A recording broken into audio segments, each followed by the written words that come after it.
Well, this week, the government finally represented the people when it just completely shut down. Honestly, didn't it feel like the government kind of needed a break? Just so we could all catch our breath? Can you believe we're only 9 months into this presidency? That means we still have 3 months and 7 years remaining. I already tried fighting. I'm tired. I went to so many protests this summer, but honestly, it was worth it because we finally got them to change the Cracker Barrel logo back to the original, featuring my actual grandpa. Colin Jost didn't just roast Donald Trump, he incinerated him with the calm precision of a man who spent years watching absurdity pretend to be leadership. His takedown wasn't angry, it was surgical. The kind of roast that doesn't just burn the subject but leaves behind a glowing crater of truth. Jost didn't swing wildly, he dismantled Trump with the patience of someone who knows that when reality is properly exposed it becomes the funniest punchline of all. Now on, our fighting men, and I guess women, are going to adhere to the highest male standard, which has been set by our president, Donald J. Trump. 6'6", $175, A-cups, perky. With a dump truck in the back, you wouldn't even believe. If you're enjoying this video, don't forget to subscribe and hit the bell icon. Trump's presidency often felt like an SNL sketch that accidentally got elected. Every morning brought a new episode no one agreed to film. Jost mocked how Trump's daily routine revolved around self-praise, TV watching, 4 a.m. tweeting, and calling it foreign policy. The nation, he joked, wakes up every day like a roommate discovering the mess after another all-night ego binge. I know it's scary for a lot of people right now, but I'm trying to stay positive, and I'm trying to remember the words of a great man. Nothing bad can happen. It can only good happen. The last time the U.S. government shut down was during President Trump's first administration in 2018, which was so long ago, we look like this. Colin's humor slices deeper because it's grounded in truth. He showed how Trump turned governing into performance art, where applause replaced policy. The president treats press briefings like open mic nights, less about facts, more about spotlight. Jost joked that under Trump facts became endangered species, spotted rarely and treated as myths. Confidence replaced competence, and the results looked exactly like that slogan sounds.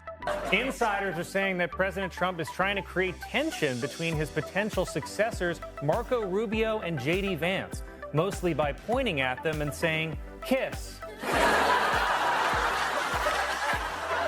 President Trump announced plans for a 100% tariff on movies made outside the U.S., which is no problem for me because all the movies I watched were filmed in a Florida condo on a leather couch. Then Jost went after Trump's favorite illusion, his so-called business genius. Because no one sells bankruptcy like brilliance quite like Donald Trump. Colin compared his record to a game of Jenga where every missing block was labeled investor confidence. The self-proclaimed deal-maker turned allies into adversaries and diplomacy into reality TV. Jost quipped that Trump could even bankrupt Monopoly because even in pretend economics the dice would file a restraining order. Israel and Hamas have tentatively agreed to President Trump's plan to end the war in Gaza, and you could tell Trump wrote the plan himself.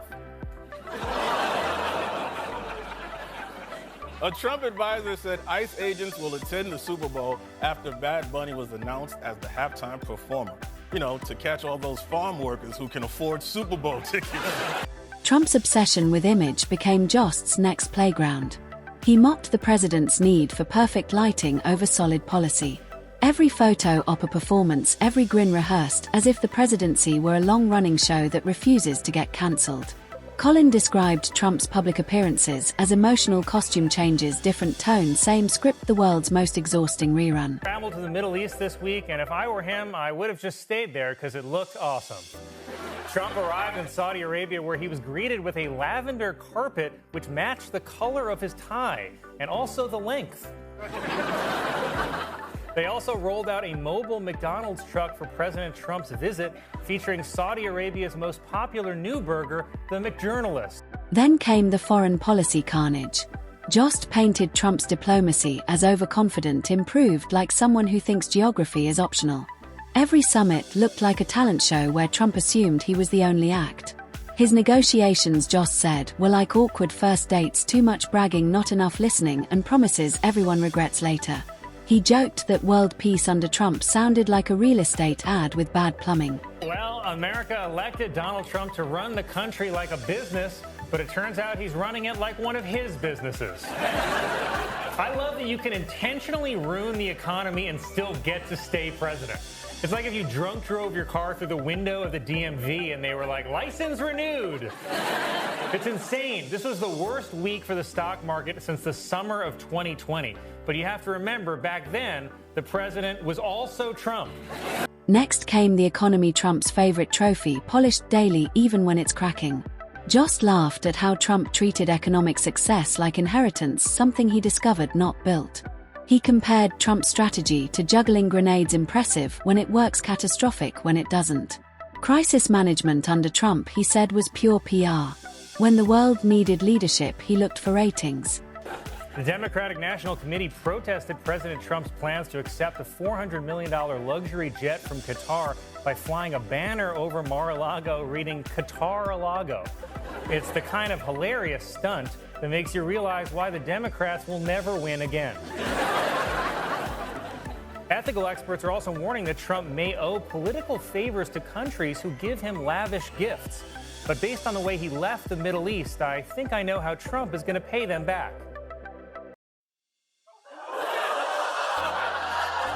Jost joked that watching Trump work a crowd is like seeing a hype man sell resentment. Each rally is the same rerun, louder, longer, and less tethered to reality. Trump's Twitter addiction, Jost said, made him the first world leader to treat a phone like a global weapon. Every tweet was a mix of self-praise and paranoia. Colin joked that foreign leaders now wake up checking if they've been promoted to enemy of the day. President Trump even imposed tariffs on remote islands that are only inhabited by penguins. Well, then maybe penguins shouldn't keep pushing their gay agenda. This week, President Trump met with Kid Rock for what appears to be Drag Queen Story Hour.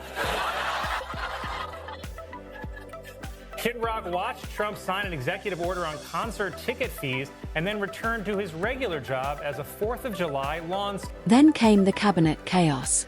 Colin mocked the revolving door of advisors who vanish like extras in a bad sequel.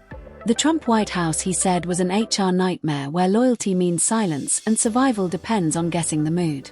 Every resignation felt like an exorcism.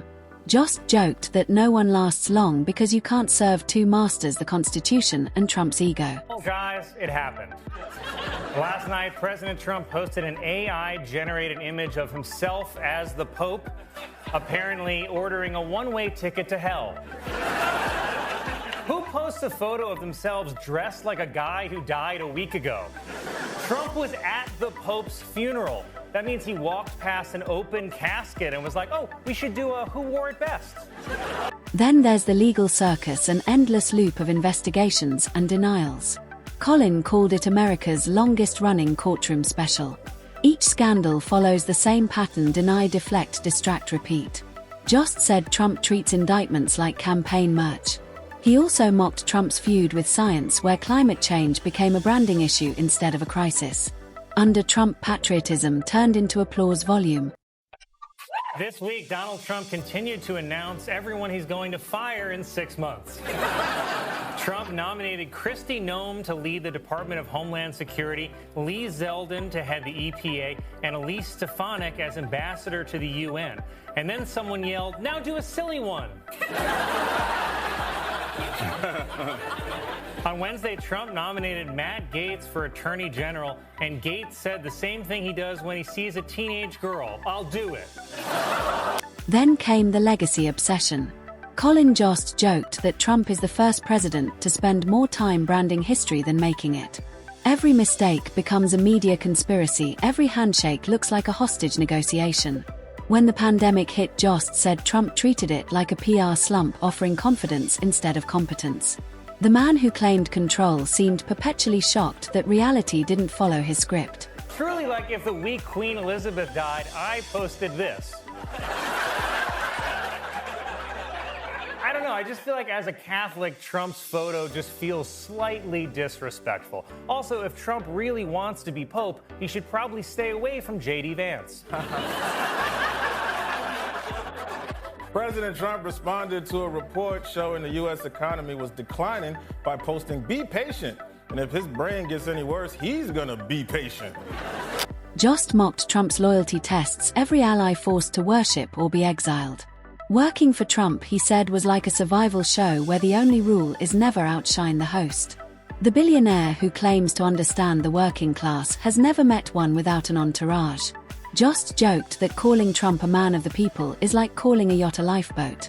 His moral compass spins in a storm of self-interest, and his autobiography rewrites itself in real time. President Trump tried to rescue the economy from the disastrous policies of whoever was president last week. On Wednesday, Trump announced he was pausing most tariffs for 90 days. Now, 90 days may not seem like a long time, but remember, Trump has only been president for 82 days, and it already feels like a goddamn decade. Trump's confidence, Jost said, is bulletproof only because it's allergic to evidence.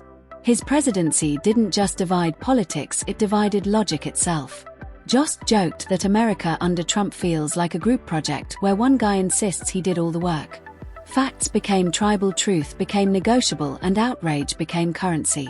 In the end, Jost didn't just destroy Donald Trump with jokes, he exposed the act for what it was: an ego on loop demanding applause for building bonfires where policy should be.